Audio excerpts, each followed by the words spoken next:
Let's do this. Well, welcome everyone. I'm Yvonne Schwab, ACG Silicon Valley CEO. As many of you already know, ACGSV is the leading business-to-business networking organization in Silicon Valley, providing connections, thought leadership, and enabling personal and organizational growth. ACGSV offers an array of networking opportunities. With almost 15,000 members in 59 chapters across the world, ACG provides local connections with a global reach.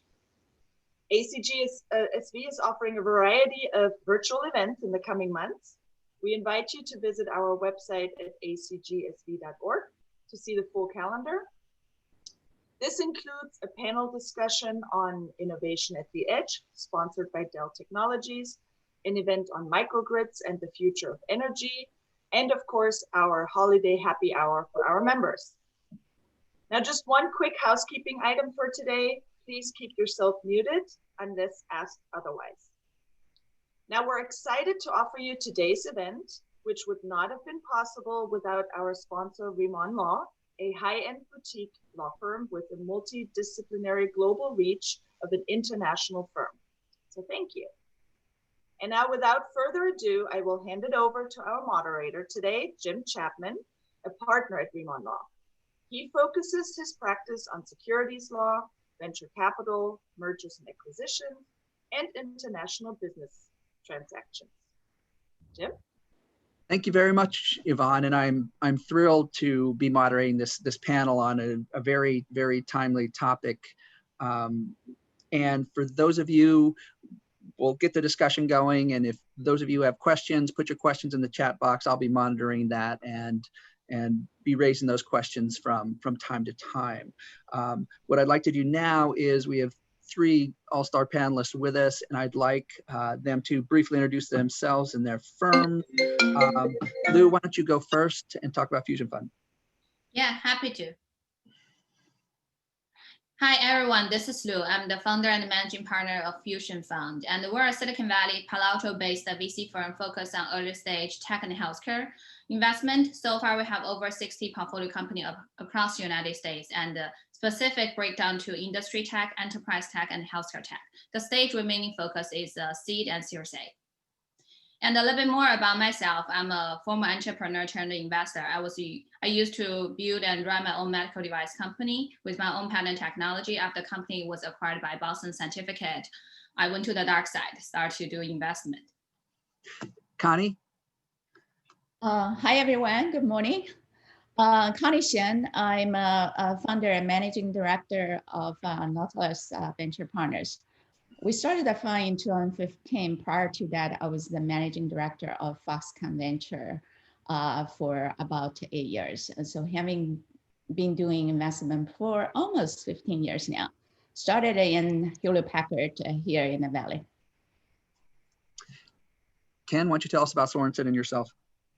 Hi, I'm Ken. As most of you know, Sorensen has been around for about 20 years, and we have two funds, an early stage fund called Sorensen Ventures and a late stage fund called Sorensen Capital. We totally focus on enterprise security and enterprise software. And I started Sorensen Ventures about 3.5 years ago to focus on real early stage seed and Series A. We've invested in companies in the past like Omniture and Fastly and DocuSign and a few others. That sounds great. So why don't we jump into this discussion and let's start off first by sort of setting the groundwork for the environment. Ken, why don't you start off by describing the current environment for fundraising for startups at the moment? Yeah, it is a strange environment, I must say. So on the early stage side, what I'm seeing is that the repeat entrepreneurs that have sold their prior companies for anything above 50 million, those rounds are happening fast and are happening large. And we're seeing, crazy like $15 or $20 million Series A rounds happen really fast at really high valuations. For the scrappy entrepreneur who may be a first-time entrepreneur, what I'm seeing is those are very difficult in general to get funding for, but those entrepreneurs are getting good traction on customers in actually building a product on very little capital, and then they can come to market and get funding. On the later stage side, for companies that have started to prove product market fit and are growing 300% year on year at the early stage, there's a ton of capital chasing those companies at astronomical valuations. So as an example, there was a high quality entrepreneur that that I had been keeping in touch with. He had about $1 million in ARR and just closed around at 100 million pre. And what field was that? Was his company? It was in enterprise security. Think Okay. of it as next gen email security and data leak prevention technology. Great. So Lou, how are you seeing the market at the moment? Yeah, I would echo what Ken mentioned. Basically now we saw VC trying to do more concentrated investment, like across institution VC and the corporate VC. So the top 10% of the fund was able to gather more capital than before. So as Ken mentioned, the round size is much bigger than valuation. Pre-money valuation for good founder is higher. But for the rest of the 80 to 90% of founder, they probably have a harder time, especially at early stage, to raise money. Not only for Series A round, I recently have a company close a seed round, a 7 million seed round. Typically, 7 million was defined as a Series A couple years ago. This company is doing the serverless edge. So we invest in their so-called pre-seed, and the seed round was like a 7 million. And even for the growth and late stage, same thing, same situation as I mentioned for early stage. We have a seed round company. It's a healthcare medical device company, target to raise 35 million seed round. And they were close at 70 million, 200% oversubscribed.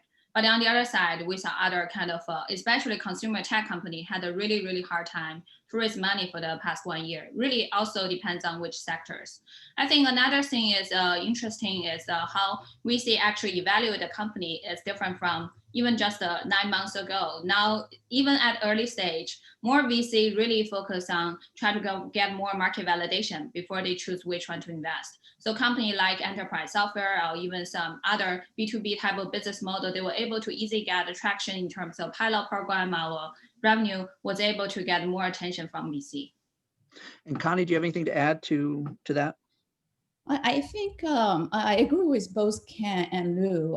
It really depending on sectors and companies. But I also see a change over time. If you sort of fast back to April timeframe, I remember we were in the process of closing a AI chip company.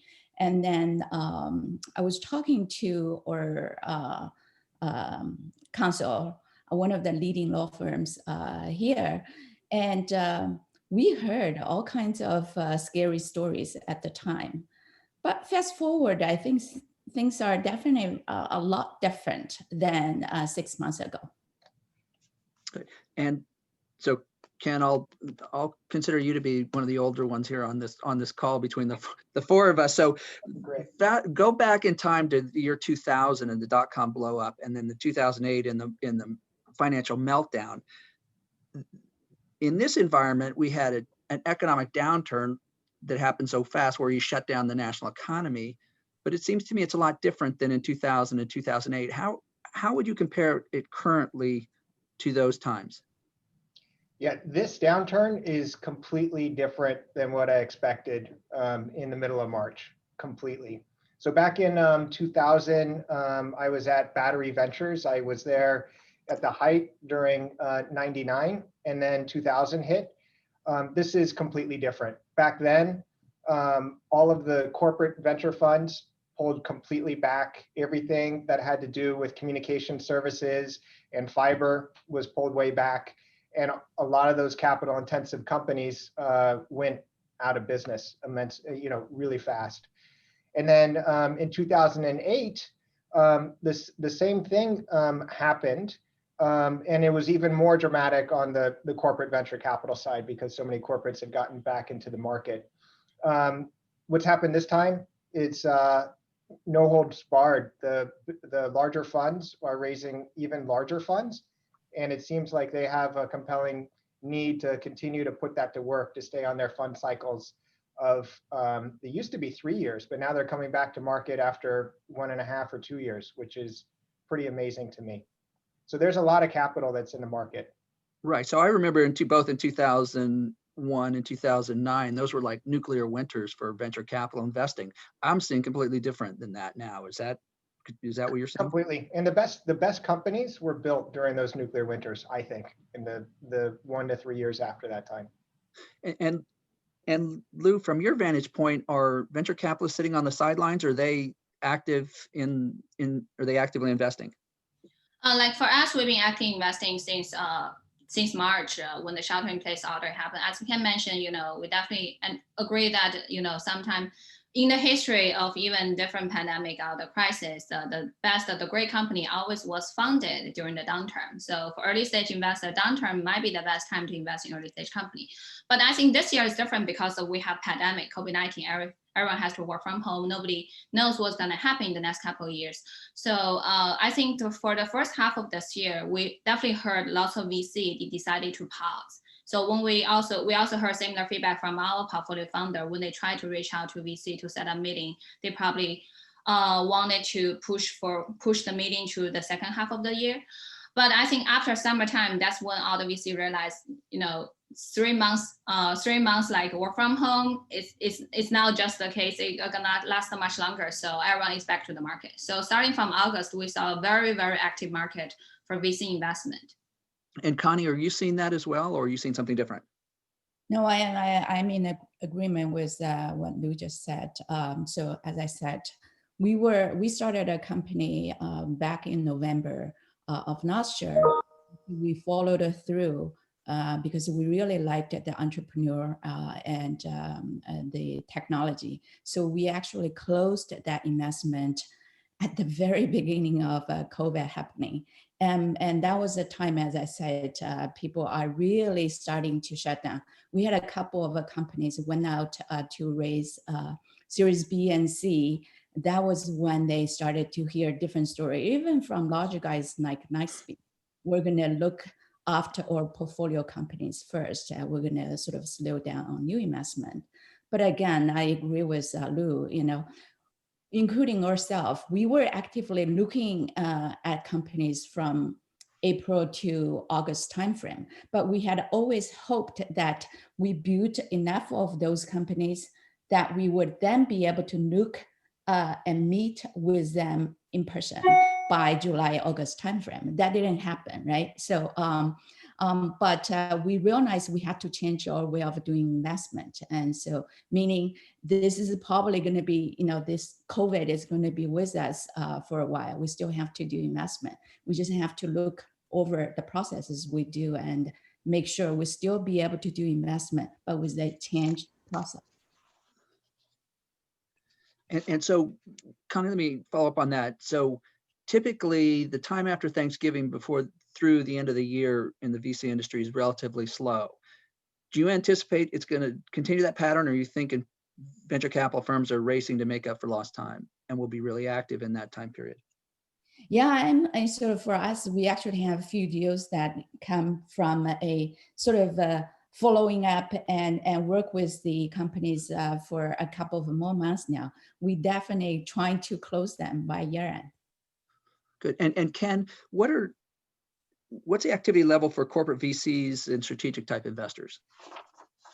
There's, in my mind, there's 3 different types of corporate VCs. There's the really strategic ones like Hitachi or Citi Ventures, where you're required to have a strategic tie. There's non-strategic corporates like Google Ventures that are going after financial return, and they leverage corporate, but they don't need to check in with corporate. And there's folks in the middle like Intel Capital. The strategic firms their deal pace has slowed immensely, and I'd say probably almost close to zero unless there's an unbelievable strategic tie. But the financial VCs, I think, have been just as active as they were before. Very good. And Connie, let me ask you. I've heard this rumor out in the market that some venture capitalists, especially the larger ones, have sort of changed their investment strategy, and they're from making few investments that are very large to making smaller investments and a lot more volume of those. Is that true, or is that just rumor? I don't have a lot of data, but if I look at just in general, the Q2 and Q3 data, you see a lot more activity in late stage companies versus a significant reduction in seed and early stage companies. But, obviously, or just like Lou, we're focused on seed and late seed and Series A. And I also have been talking to a couple of firms that I work with, people who used to work actually invest more of a later stage. Now they're concentrating in early stage. So I really think it's a firm thing, depending on how large of the fund and where you are in your sort of a cycle. Ken, you had mentioned something earlier on prominent venture funds being able to raise new funds. How would you, in a general way, describe the fundraising environment for venture capital funds themselves? Well, I think that the large, well-known funds that have, where this is like their fourth or fifth or even later fund, they're going out to their LPs much faster than their typical cycle. So I'm seeing them come out every year and a half or 2 years versus in over the last 20 years, it's typically been every 3.5 years. And those funds are raising, there's a lot of money from limited partners. And I think the reason is because interest rates are so low and venture capital is a very good asset class for risk-adjusted returns. So I do think there's more money flowing into venture. But for first-time funds, I think it's extremely difficult unless you have an angle, or funds that are on their second fund and their first fund doesn't have a lot of write-ups or returns. I think there's going to be a lot of funds that go out of business over the next years. And Lou, what's your opinion on that matter? Will institutional investors back first-time funds in the current environment? Yes, as Ken mentioned, we also, because I've been in some soft conversation with institutional LP, I'm going to launch a new fund, Fund 3 next year.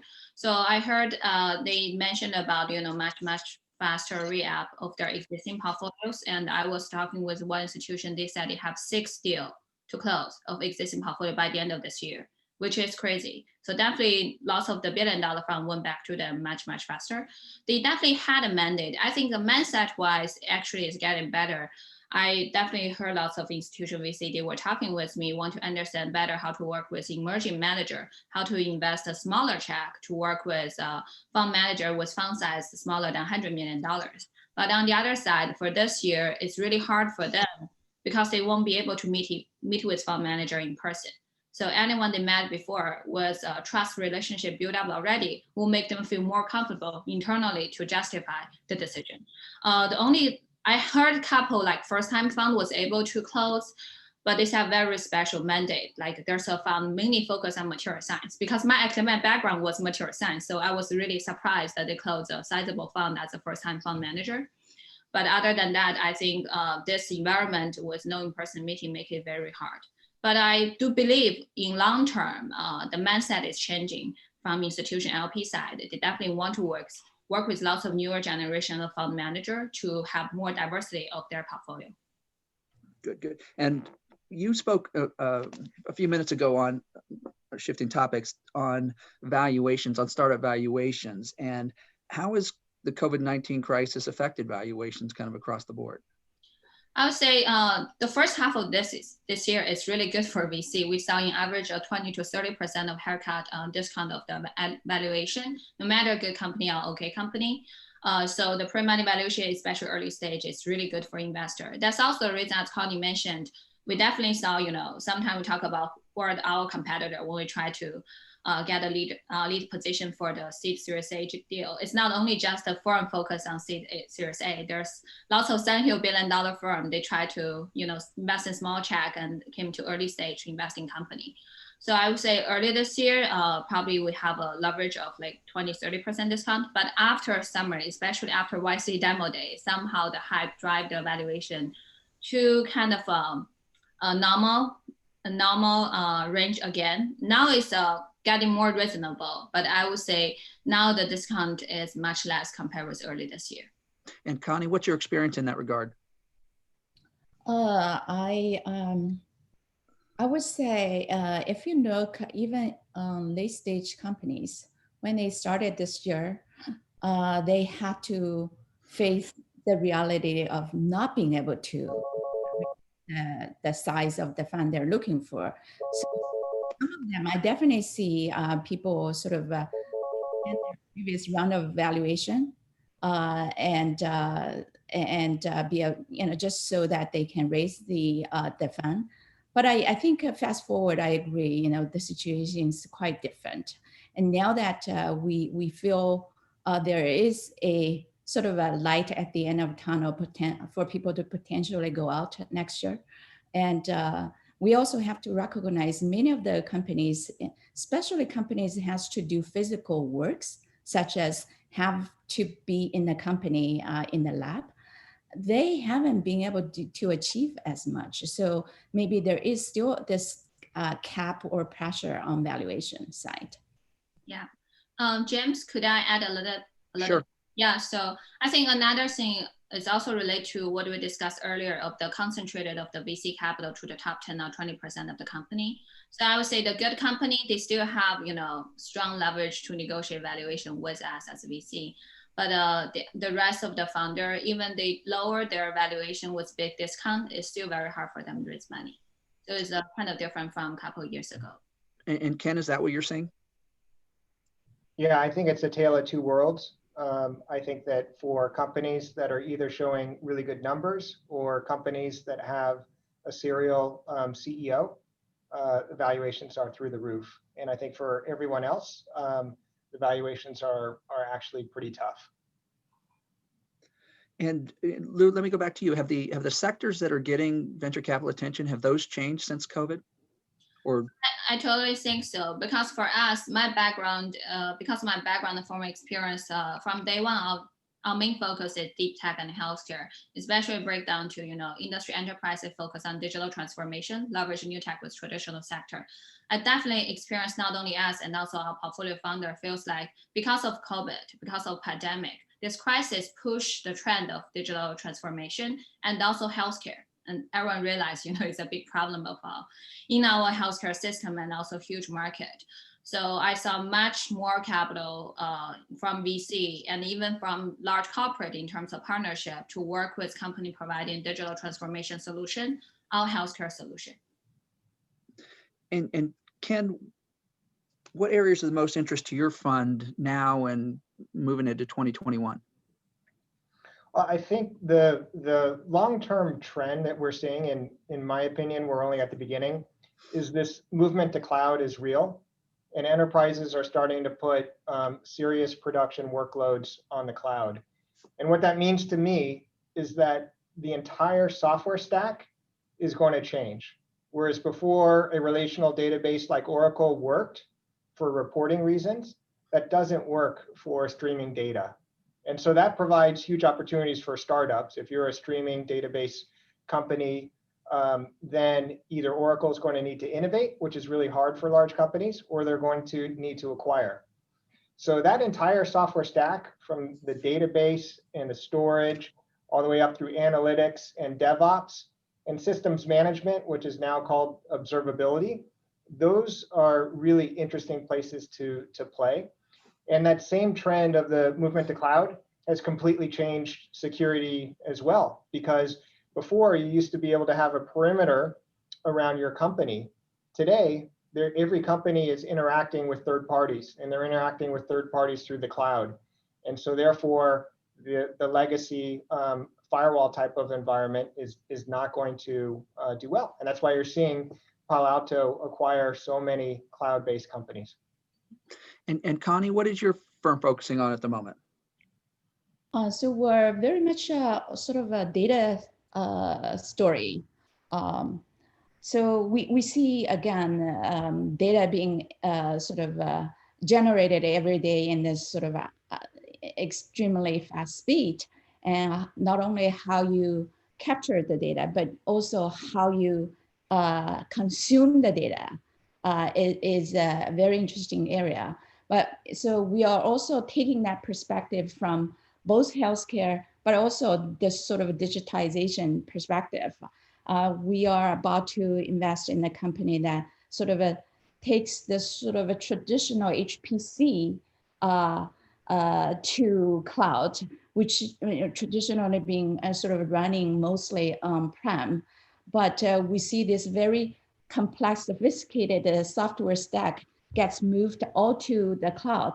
We're still at the very beginning part of that, but also I think in terms of sort of data now, more and more has so much of a relationship, the vertex and the edges. And so in terms of how you sort of get the most analytics out of the sort of a graph database and then to utilize cloud as a way to be able to conduct this massive analytics on top of that. So going back to what Ken is saying, we see a lot of interesting movement there as well. And I know none of your funds focus on clean tech, but we just got a question on whether one of you could comment on the clean tech sector and whether that's attractive, hard, impossible. How do you see that just from your vantage point? I could talk about it because my research is all about clean tech related. My research at Stanford was material science, so lithium-ion battery, also multi-junction solar cell. So I know the industry very well. Clean tech definitely has there's also momentum going on, no matter with new tech, lower cost of the product, and also there's a couple funds newly established with mainly focus on clean tech.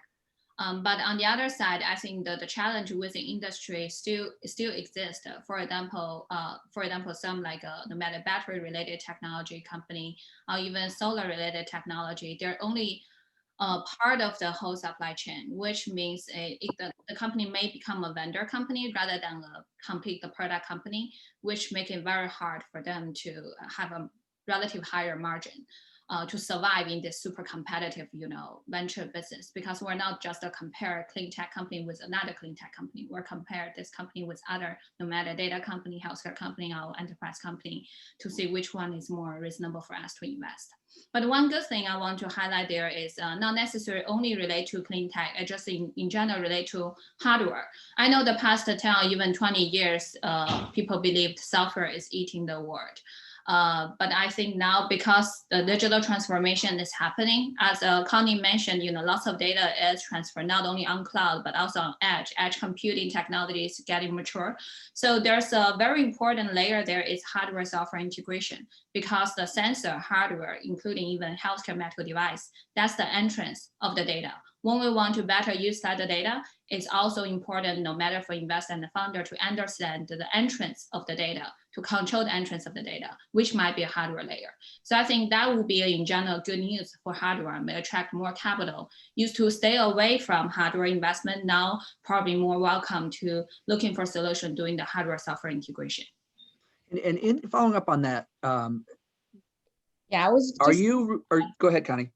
I was just going to add a couple of comments. I actually see opportunities in the clean tech space, especially not to be political. I think with the Biden administration, there are going to be a sort of this focus of sort of a go green. We have a portfolio company. We invested in, this is actually a late stage company. The company raised a good size run last year, but I can tell you the amazing for this round they are raising in the midst of a COVID. They got multiple term sheets. This is in the charge, sort of electrical car charge space. Mm-hmm. The valuation is really, really positive, also to be conservative. So I really think there is activity. I think about electrical car, that is, if you look just the public market, between Tesla and some of the Chinese players, but there's also then in the space of trucking, there's a lot of activities there around being clean, go electric. And so, Ken, let me follow up with you on a broader question. That for a while, a lot of venture firms avoided companies with a lot of technical or scientific risk because of the high capital requirements. How are you viewing that these days?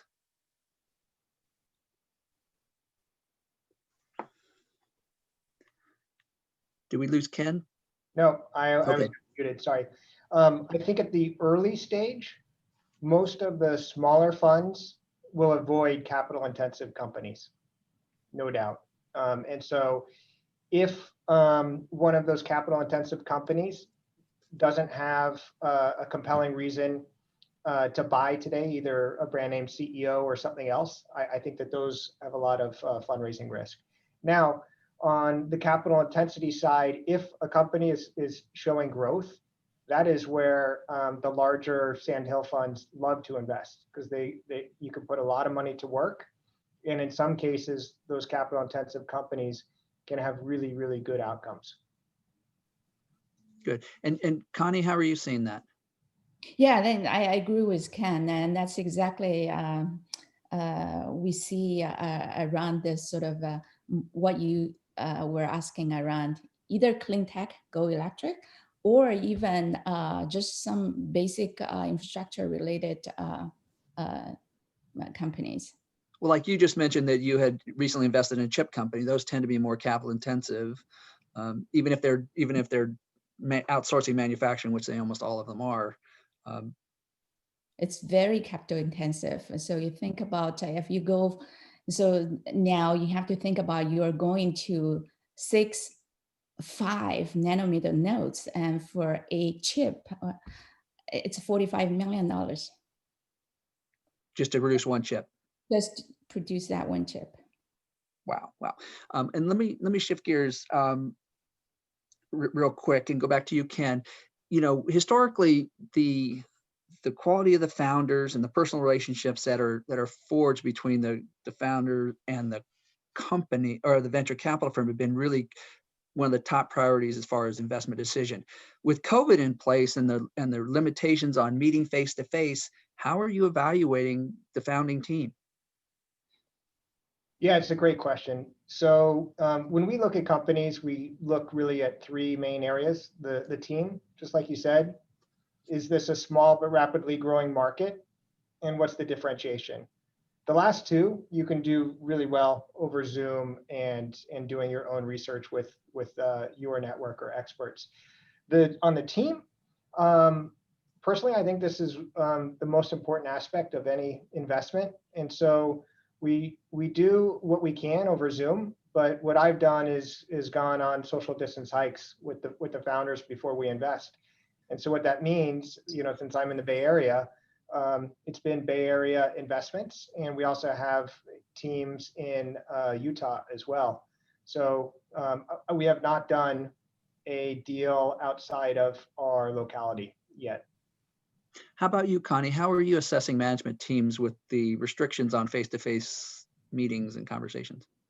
Yeah, that's such a good question. We actually realized we couldn't do wait to do investment until everything goes back to normal. We had a couple of internal sessions to discuss how we do investment in this day and age and how we assess the team.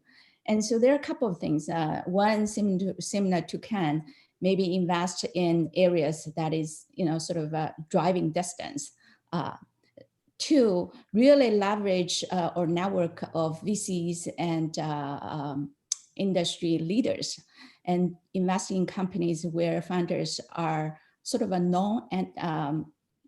known quantity to our network. And so leverage their past experience and knowledge and experience with those founders.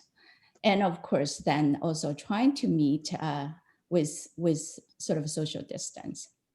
Good. We got another interesting question from our attendees, and Connie, I'll stay with you for a moment. How do you view the opportunities at the intersection of human resources technology and fintech, specifically with employee financial wellness? That's an interesting question. Why we haven't been investing in sort of paying particular attention to this, but in terms of human resources, I think there's a lot of opportunity. Yes, before COVID, but maybe even more so nowadays. Now, how people are moving from cities and to different parts of the world. So what are the ways you can reach talent and how you can make sure that people can work just as efficiently. But I think the biggest question is, for a lot of people, you can work efficiently. How do you establish the kind of a corporate culture? How do you make sure you have this sort of a team dynamics that is probably a little more different than what you have otherwise by being able to work together? But again, so sorry for not being able to have a straight forward answer for. Lou, let me ask you that question. Are you looking at companies in human resources technologies or fintech these days?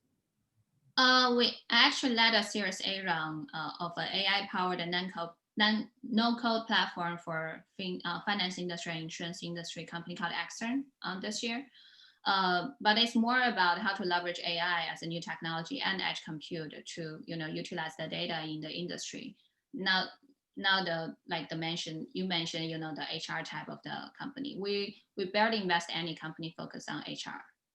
Mm-hmm. Let me ask you a different question. So in this time of COVID, what mistakes are founders making in raising capital in this environment that you're seeing? I think it's not only just during the COVID time. I think in general, a very simple and common mistake I saw from founder is did not do enough research before reach out to investor. Because not only for all of us on this panel, we have a specific sector stage focus, but sometimes I got all this consumer tech founder reach out to me. I only do B2B and healthcare, and all maybe late stage founder reach out to us. Another thing is, I think it's very important is how to really get an intro, especially during COVID. We definitely trust our existing network more in terms of getting the intro from a new founder. So if a new founder want to reach out to us, was able to leverage our existing portfolio founder, other investor to make a warm intro, it will increase the chances of us set up the meeting to move forward. And Ken, what kind of mistakes are you seeing founders and entrepreneurs making in raising capital? Yeah, this may sound a little strange, but founders should not raise capital when they need it. Founders should raise capital when they've proven a milestone and they have a clear sense of what the next milestone is, and that they have a story that makes it almost obvious that they have a really good shot of meeting that next milestone. So the timing when entrepreneurs go and raise capital should really be that there's a compelling reason to invest today. And a lot of times that comes naturally because you start to close customers, or you have a great channel partnership and you know that you can replicate it to 50 other customers. But the best entrepreneurs can manufacture a compelling reason to buy today. So for example, if you are a CRM company, if you were to get Mark Benioff to invest, or one of the execs at Salesforce to invest in the company or become an advisor, then that gives you a sense of credibility because those folks have seen 100 companies like yours and they decided to spend time with your company. So a lot of founders that I see have not figured out what that compelling reason to invest today is. And then the other thing is exactly what Lou said is how you get introduced into a firm, I think is critically important. So if the CTO of DocuSign or the CTO of Fastly sends me a deal, I will drop everything and pay special attention to it. It may not be a great deal or a great fit for me, but that is really important to do. There's many other things. I mean, I can talk about this for a long time. Let me switch gears with you, Ken. Are you currently using any AI-enabled technologies to help you evaluate which startups to invest in? No. I wish that we had had more time to invest in this. We did hire a woman named Vidya Raman who ran AI and machine learning at Cloudera. So we have the capabilities in-house, but we have not built a system to do that yet. How about you, Connie? Are you utilizing any of these technologies to help your investment decision making? No, not at this time yet. Lou, are you using anything? Actually, yes, but it's not like a specific product or tool on the market. It's something we build ourselves because all my team members were kind of technical background, and also we have a couple colleagues with strong, deep like data science background. I have a new joint venture partner, Trevor. He's also head of kind of AI investment for Lazard Management for a long time. So he kind of also utilize AI tool for public market investment. Now he's doing private sector, working with us. We've been trying to utilize our first-hand data, try initially build from scratch our internal database. Now we have roughly like 8,000 companies in the database, and we also leverage the data we could collect from the internet just to help us better understand the trend. Another thing we do is very simple. It may not be able to call it as AI, but when we have reach out to tons of, after we do industry research, we have a list of stealth mode, either founder or potential founder or stealth mode company. We have a list of all this information. We will write a small program to actually give a scoring based on their education background, linking network, referral, all other information we'll collect and choose the top 10% to start with reach out. So very simple too. I truly believe, VC industry has like 40, 50 years history already. We definitely have a space for us to leverage with technology to make our workflow more efficient. Good. And Connie, let me ask you, does a turmoil caused by COVID-19 build founder discipline in the use of capital? I think so. It definitely it's a process making founders humbled in a way, right? Anything could happen. So if you don't develop this sort of a disciplined approach, you could find yourself all of a sudden short-handed. And so I think in talking to some of our companies, I find it even some of our management who comes from a very large company had a sort of huge budget when they come to start up a company. I was initially concerned, but I find that they really adapt to this environment very quickly by being very disciplined in spending. Yep. And has the crisis had any impact on the availability of talent? Because over the last probably 2 years, finding really good people at almost every level was really, really hard. Is there more talent on the market now or less? Interestingly, I don't think that there's more talent on the market now, because I would have thought that it would be much easier to hire VPs of marketing because so many companies would have cut back on marketing. But it is just as difficult, and the salaries that once you do land a really good candidate continue to go up. And I'm seeing salaries be up in 2020 versus 2019, which I never would have predicted.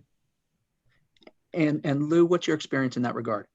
I would agree with Ken. We also was expecting, we've been helping our founder we have so many companies trying to look for VP of sales because they're in the, the turning point to try to have a rapid growth. And it's so hard to find a good candidates. I think maybe because of this environment, people feel more secure to stay with existing company or large corporate. So definitely it's now easy to find the right talents. We also expect it was gonna be easier, but it did not happen. So it's be easier, yeah. And Lou, let me stay with you on this. How has the sort of work from home reaction impacted team building and corporate culture in your portfolio companies? I think for our portfolio company, maybe in general for Silicon Valley, most of the tech company already had an established, mandate of maybe 1 or 2 days of each week that employee could work from home. So the transition was quite smooth when starting from March work shelter in place order happened. Along the way, we actually recently I talked with a company, a startup company. They try to help all the large or medium-sized corporate to do remote Zoom team building exercise to maintain the corporate culture. So I think there's lots of technology too could help us maintain the culture, maintain the engagement. I have a new on board, a senior associate from InQtel. He joined us in February, only work at office for 1 month, and all the rest of the engagement so far is all virtual. But I think we also try to maintain our weekly, updates, weekly happy hour to maintain it. So I think in Silicon Valley in general should be okay. Personally, I'm super frustrated working from home because of my personality. I also want to go to office 1 day a week to get a sense of working. But yeah, but for the team, seems like they're okay working from home. Ken, what's your view on that issue? Our best teams at our portfolio companies spend a lot of time on culture. It definitely is really important to them, and I'm seeing it in every board of directors deck. So I think that's a good thing. Still, no matter how hard they try, there is an issue. I mean, there are people that are working from home that are overworking themselves because there's no way to get away. And there's people that are working from home that have kids that they need to take care of at the same time. And that creates an immense amount of stress. And then, there's some people that are just not working that hard because it is harder to track exactly what they're doing in some cases. So I think it's a big problem. I think we're getting better. But it's pretty sad, I gotta say. It really is tough. How's that affecting your team at Sorensen? We do a good job of trying to have fun over Zoom in some ways, and share photos and highlights. Still, there's nothing better in a venture firm than seeing the passion in someone's eyes when they want to do a deal, because the best deals are going to have people that really love it, and they're going to be a bunch of detractors. And the best thing about partnerships is that you can hash that out. And we're doing our best on Zoom with that, but I do miss that looking in people's eyes and really understanding why they're taking their position. Hey, Connie, let me ask you: Will the COVID crisis have an impact on the time for exit for most companies? I think the short answer is yes. But if you look this year, it's started as sort of an awful year to think about exit. But now, if you look both the IPO market and I think the perspective for mergers and acquisition are actually going up. There's just a ton of money. Corporate America has more than ever, I think, a pretty good balance sheet. And so now they're trying to build up for what technologies and product for growth next year. So I think the delay for the first couple of quarters was real. We have companies that were talking to some of the leading companies here in the Valley, and then they see their stock price tanked. They panicked. They walked away from deals. And when you invest in a company, what is your expectation these days on the time that it's going to take the company to exit? Well, so early stage companies, I think the time to exit is just getting longer and longer. I mean, to build from scratch to a successful company that has product and it has a business, right? That you can continue to build and grow. But of course, we also see companies get bought early on with just a team and maybe the some early ideas of the technology. So overall, we definitely prepare for a pretty long horizon for early stage companies. So are you looking at 8 years, 10 years, 12 years? It's really 8-9 years. Yeah. And Ken, what's your view of the COVID's impact on the time for exit? It's definitely lengthening it, but what I would say is that there are so many other buyers than just companies that are strategics. There's now a plethora of PE funds like Insight or Vista that will buy good-looking companies along the path to an IPO. So I think there's a lot more options for exit. Albeit, I do completely agree with Connie. If you want to go public, it is going to take a lot longer. Very good. And Lou, what's your view of the current IPO market and the outlook for 2021? So the current IPO market, I think in general looks quite promising. Definitely, you know, there's lots of political angle on that, like who's gonna take over the Senate, whether there's a balance between two parties.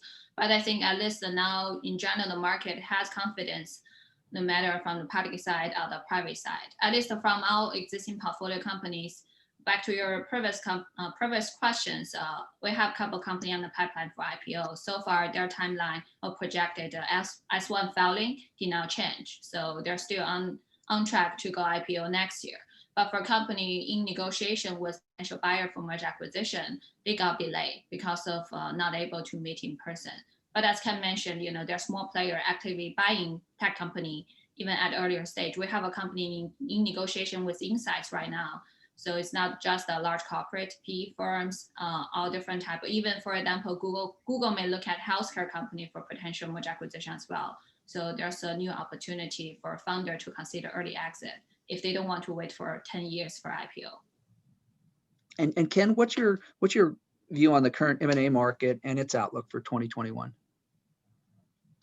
I do think that the M&A processes are taking longer because just like doing an investment for an M&A process, there needs to be a lot of collaboration inside the corporation to do an M&A.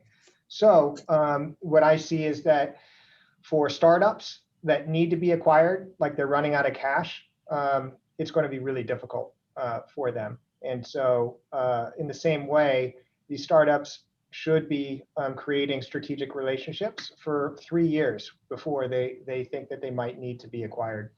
I do think that M&A is going to be completely bifurcated. There's going to be, you know, huge outcomes for some companies that are starting to do well, and the companies that aren't doing well, I think, unfortunately, a lot higher percentage of them will go out of business rather than being acquired. And Ken, are your portfolios doing anything different now than they were in December of last year, January of this year? Yeah, they all have completely shifted to digital marketing. So obviously there's no trade shows and things like that, but they're all getting much, much better at SEO, content marketing, webinars, and that sort of thing. And so that skill set is definitely sped up. The other thing is I think they're being a lot more thoughtful on when to press on the gas. And they look at productivity metrics for sales pods and when to hire an SE and an AE as a separate pod. So I think they're a lot more careful, and I think that that's appropriate because I think there's some companies that have a great tailwind with COVID. And I think that there's some companies, if they're long sales cycle companies, those long sales cycles are going to get longer if they're a considered purchase. And Connie, how about your portfolio companies? Are they doing anything differently now than they were doing late last year? First of all, I agree with Ken, and I see that digital marketing piece and sort of a sales, but not really sort of in person. But you know, like one of my company founders, he does a really good job on blog, right?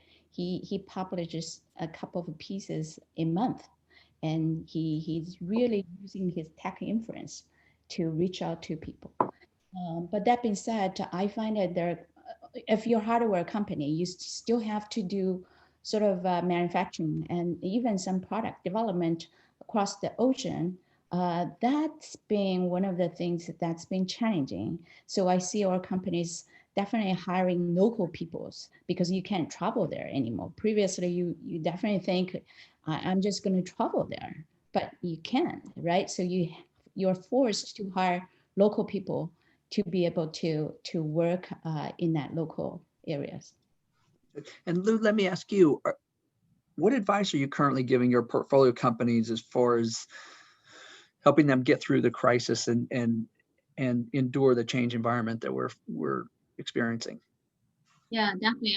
Actually, around early this year, we already have lots of meeting with our portfolio company to make sure, you know, they have enough runway, at least 18 months of runway, to be sure they're a survivor of this pandemic crisis, because we foresee the crisis gonna last much longer than people's expectation.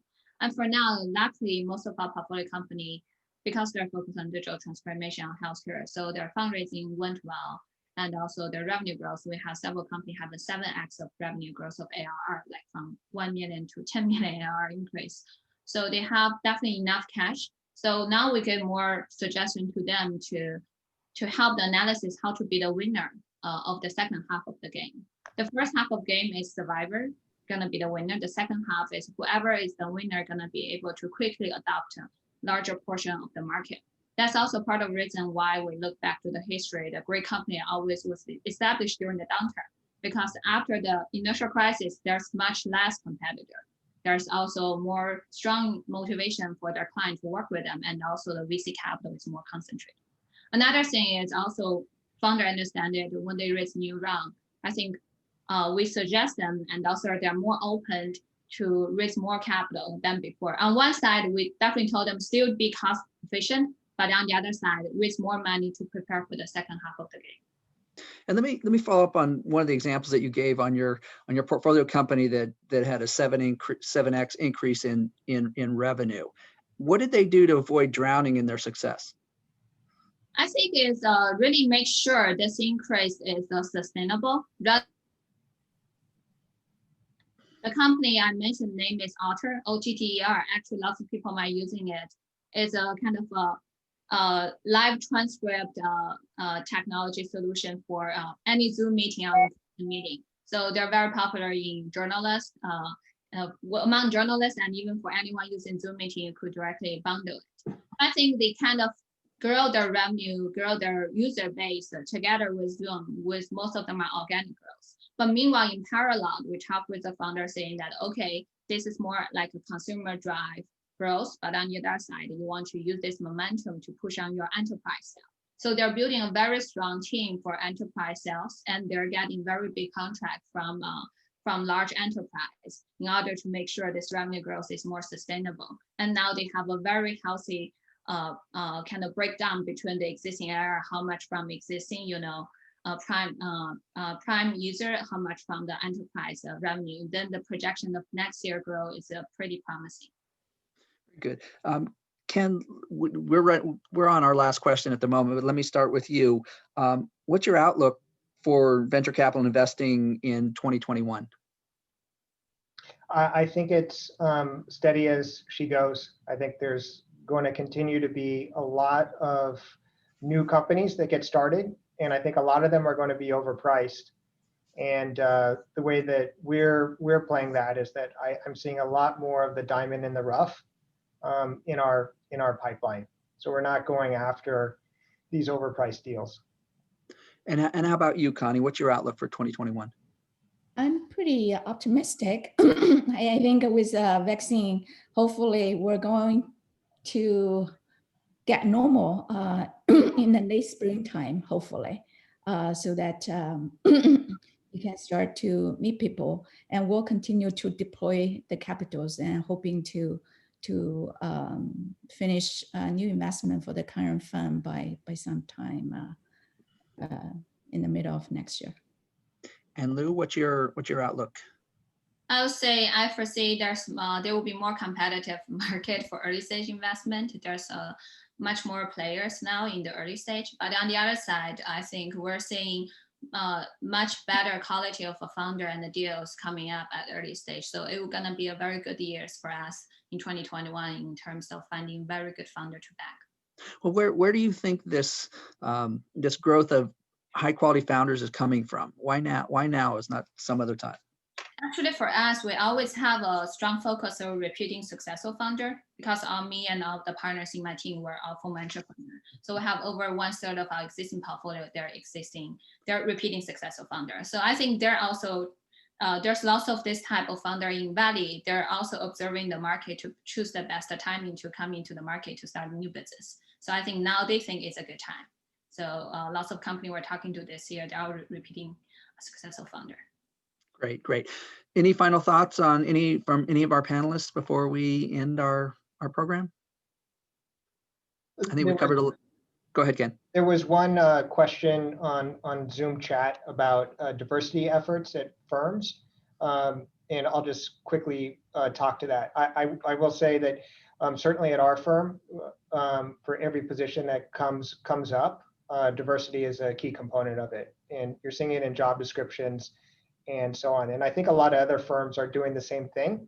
I think what it's going to come down to is action.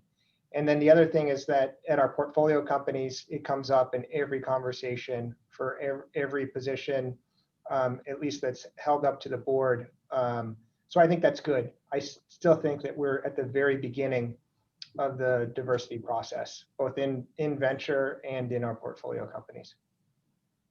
Any final thoughts, Connie or Lou? No, I'm good. Thanks. Well, I want to thank you all very, very much for your great insight. I want to thank all the attendees for attending this program. I hope you learned something. And if you have follow-up questions, please send them directly to me or Yvonne at ACG, and we'll get back to you. So with that said, thank you all very much, and we can all get back to work again. Thank you, James. Thank you, everyone. Bye. Bye. Thank you all. I hope to see you again soon. Thank you. Take care. Bye now. Bye, everyone.